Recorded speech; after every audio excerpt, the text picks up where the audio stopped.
Imagine you are the stick man, alone, just you and a tiger that definitely wants to eat you.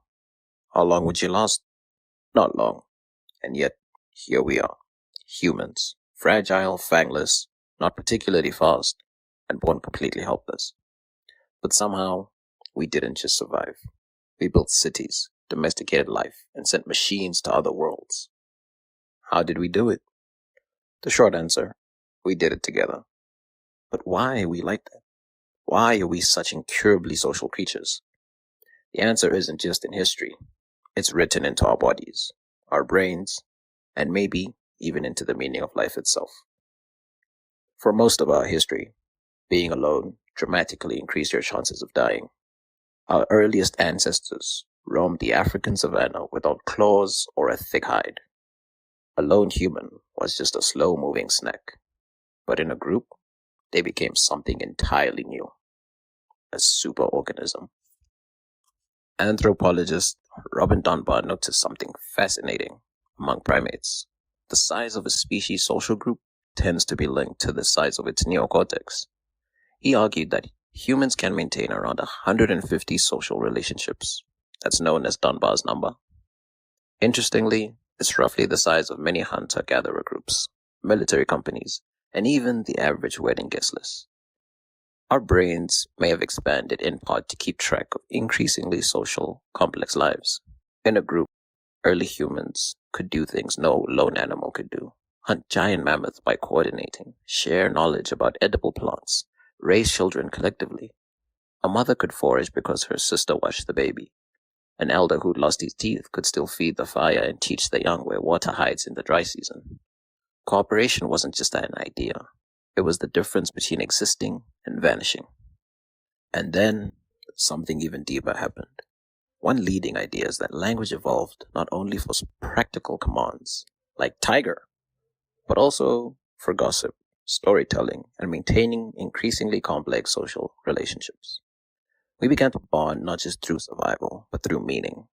And once you've shared a story around a fire, you're not just a troop, you are a we. If evolution set the stage, biology cemented the script. When you hug someone you trust, your brain releases a hormone called oxytocin.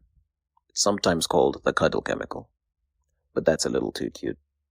Oxytocin helps strengthen social bonds and can promote trust in familiar, safe context. It helps mothers bond with infants, friends grow closer, and communities become more connected.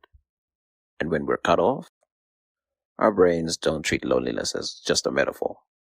Neuroscientist Naomi Eisenberger's research found that social rejection activates some of the brain's regions involved in physical pain, including the anterior cingulate cortex. To your nervous system, being excluded can feel deeply painful, because for your ancestors, isolation dramatically increased the risk of death. The system never got the update that you can now order pizza alone. Your body still reacts as though social connections matter, because for millions of years it did. We also have mirror neurons, special brain cells that fire both when we perform an action and when we watch someone else perform it. Scientists think that they played a role in imitation, learning, and perhaps even aspects of empathy. Although exactly how important they are is still to be debated. Studies have found that people engaged in deep conversations can sometimes show synchronized heart rates or breathing. You are literally built to connect with other people. Your tears well up from a tragedy you only read about. You smile because someone else smiles. This isn't just sentiment. It's a part of how humans are wired. About 12,000 years ago, something monumental changed. Agriculture emerged in several parts of the world. It allowed people to settle in one place, store surplus of food, and cooperate on an unprecedented scale. Small bands became villages. Villages became cities. And with cities came a new level of social complexity. Laws, currencies, kings, and monumental architecture built by thousands of hands that never met. Philosopher Thomas Hobbes, watching the chaos of his own time, described a life without society as solitary, poor, nasty, brutish, and short. He believed we formed a social contract, giving up some freedom in exchange for security and order. Rousseau disagreed, believing humans were naturally peaceful and corrupted by civilization. But even the fiercest individualist, if you look closely, speaks a language they didn't invent and eats food they didn't grow. No human is completely self-made. The story of history is the story of ever-widening circles of cooperation, from the clan to the empire, from the village square to the internet forum. The tools changed, but the hunger stayed the same. To be seen, to belong, to matter to someone else.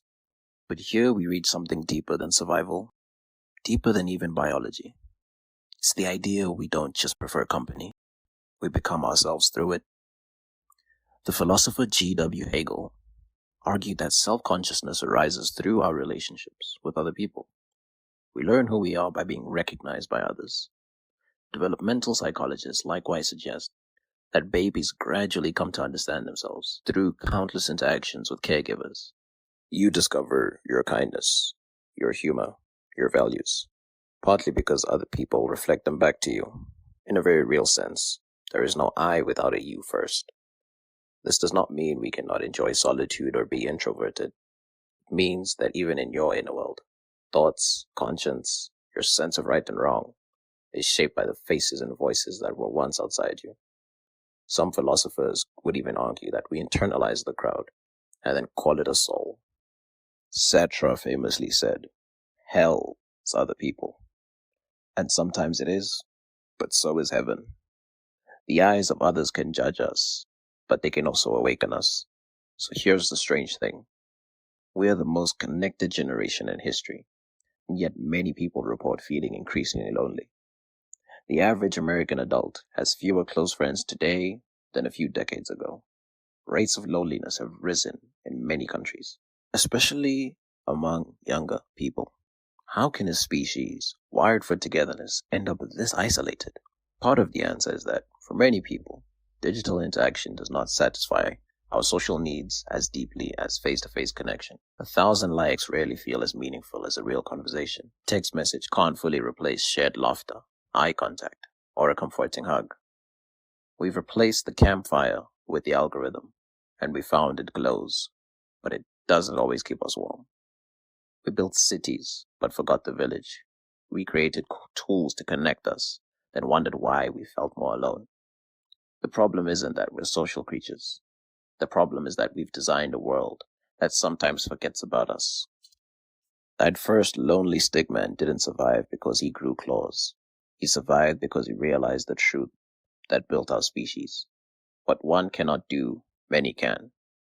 That a circle is stronger than a line. That we will always be greater than me. We're social creatures not because we are weak, but because this is our greatest strength. To connect, to share, to build something together that no one could alone. That's not a flaw. It's the story of everything we are.